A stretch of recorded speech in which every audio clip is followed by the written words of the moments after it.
Ako nga pala si JR at isa akong babaero. Ay mali, isa akong barbero. At ito ang barbershop ko. Dito lang yan sa Palapala, Dasmariñas, Cavite. Ang mga customer ko nanggagaling sa iba't ibang sulok, sa iba't ibang gilid, dyan sa tabi-tabi. Naglalakad kapag walang pamasahe, tulad ng paglalakad ko mula Dasmariñas hanggang Tagaytay, Cavite. 10,082. Hindi ko alam kung nasaan ako eh. Wala pa akong Tagaytay, parang ayoko na. Kala mo imposible, pero nangyari. Tulad nito, Tagaytay pa galing. Nagustuhan naman niya, kaya kahit malayo, nagbigay pa rin ng pakonsuelo. Sabi nga nila, di baling mahal. Kung sulit naman, edi pagbigyan. Kung ikaw naman yung nasa sitwasyon at nagustuhan mo naman, alam kong magbibigay ka din naman. Dito sa shop ko, madalas ang ipagupit ay low taper fade, mapa-fringe, brush up, kimpi, one-sided, yung mala Jose Rizal ang datingan. Pero kahit ano pa man yan, kung ako ang barbero mo, malamang sa alamang uuwi kang gwapong tulad ko.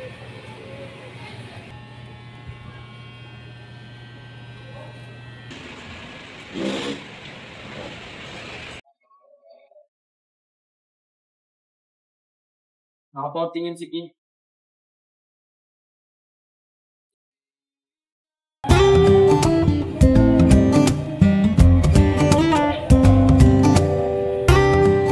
Pagising ko pa lang ng umaga ay naligo na agad ako para maihatid sa eskwelahan ang mga inakay ko.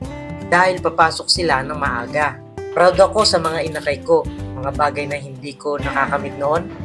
Para sa kanila, madali lang nila nakukuha. Hindi po kasi ako, pero ito po. Ang nasimula Dahil naihatid ko sila na maaga din ako mag-ayos ng barbershop. Kadalasan, pagdating ng customer, walang pinipiling oras. Tipong kabute na bigla na lang sumusulpot.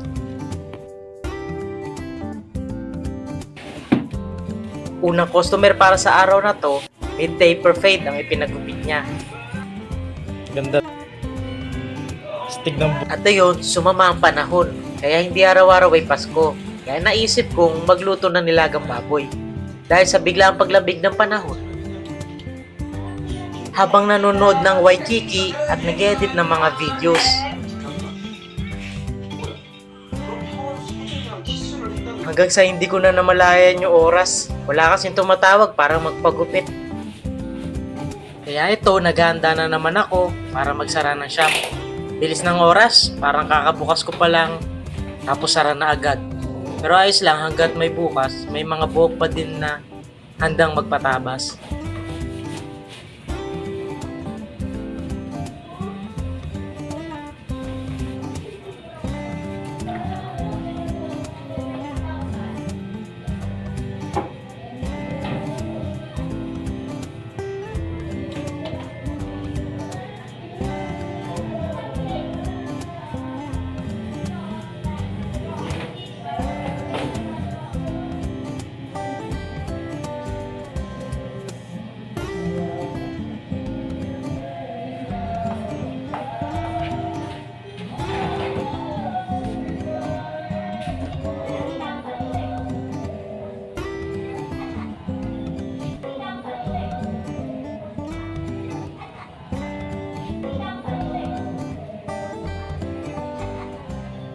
Annyeonghaseyo! For today's video, makitawa muna tayo sa Korean novela na to. Welcome to Waikiki.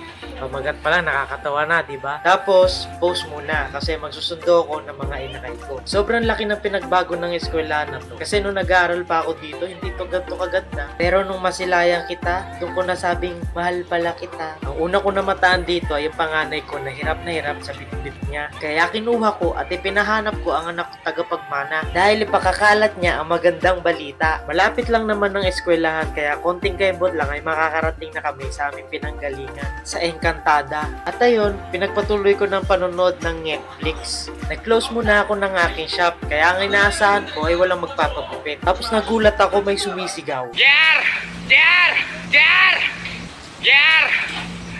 Kinabahan tuloy ako. Kaya ito, nagupit na lang ako. Sa araw na to, siya ang una kong customer. At ang gusto niyang gupit ay low taper fade. At dahil manipis ang buhok niya sa harapan at sa likod, konting bawas lang ang gagawin ko. At ito naman ay magpapaayos lamang ng buhok dahil ginupitan siya ng kanyang tiyuhin. Pero ibaskat ko na lang daw, sabi ng kanyang tatay. At ito naman ay isa sa mga solid kong customer. Low taper fade, konting bawas lang sa tuktok.